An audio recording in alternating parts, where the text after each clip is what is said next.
Hi there, BookTube. It's Ros, and I'm here with a little invitation for you to join me and a load of other BookTubers for a special poetry read-along in August. Let me tell you more. This is about reading some poems by T.S. Eliot, Thomas Sterne Eliot, spread over the month of August in a not too overwhelming kind of way, to fit alongside other reading that you might be doing. Now, if you watch this channel, that I have a kind of special affection for works of, the modernist novel, by, Woolf and Eliot and Faulkner and so on. And I'm also doing, Faulkner and August in August.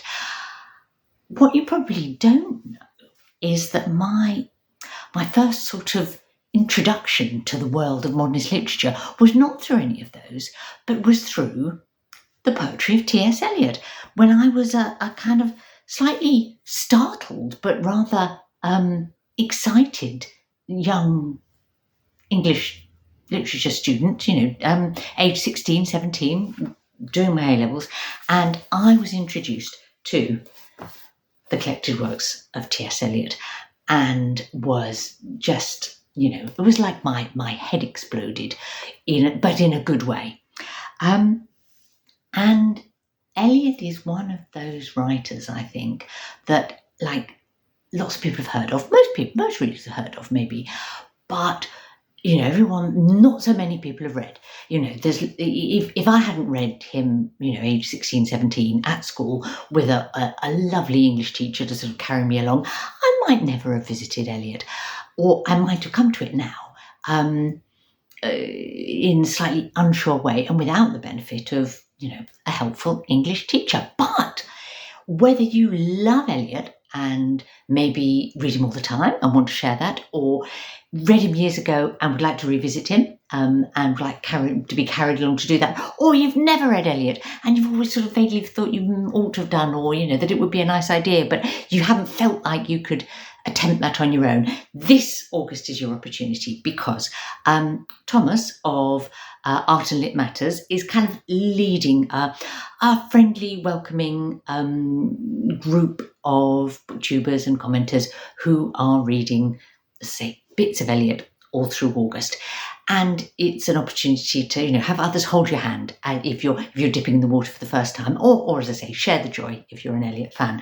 And Thomas is a big Eliot fan, so he's the perfect one to be leading the group. And the discussion will be on a Discord server that's his. I will put the link in the show notes below.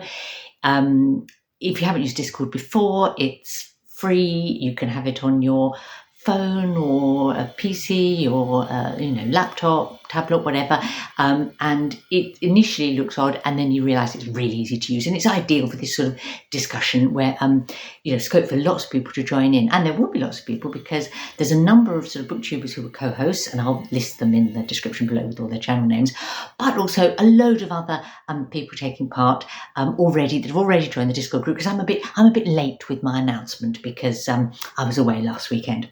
So what are we going to do and how are we going to do it?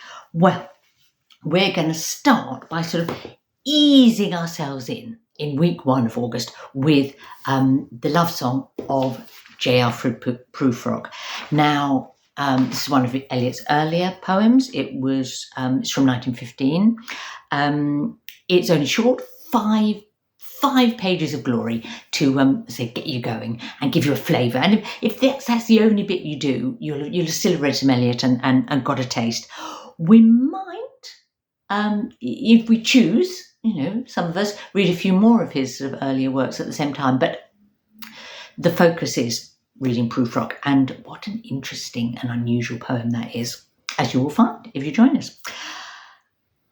In weeks 2 and 3, we're going for the big beast. Okay, The Wasteland has to be Eliot's most famous poem. It's the one that everyone says, oh gosh, it's far too difficult, can't read The Wasteland.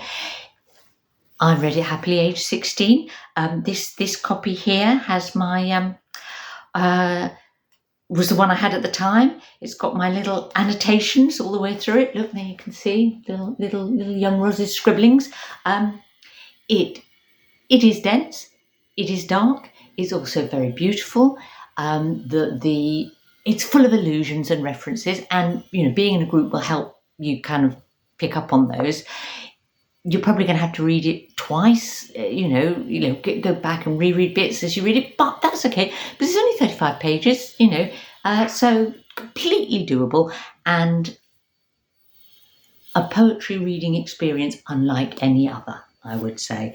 I was utterly caught up in it as a teenager. So don't fear the wasteland. Now, in week, so by the time we've done that, we do that every weeks 2 and 3 to give us time to get sort of properly dug in. Okay, but in week 4, you're going to be on a roll by then. If you've read The Wasteland, any Eliot's going to feel utterly doable. And so in week 4, we're moving on to 2 of my favourite things by him.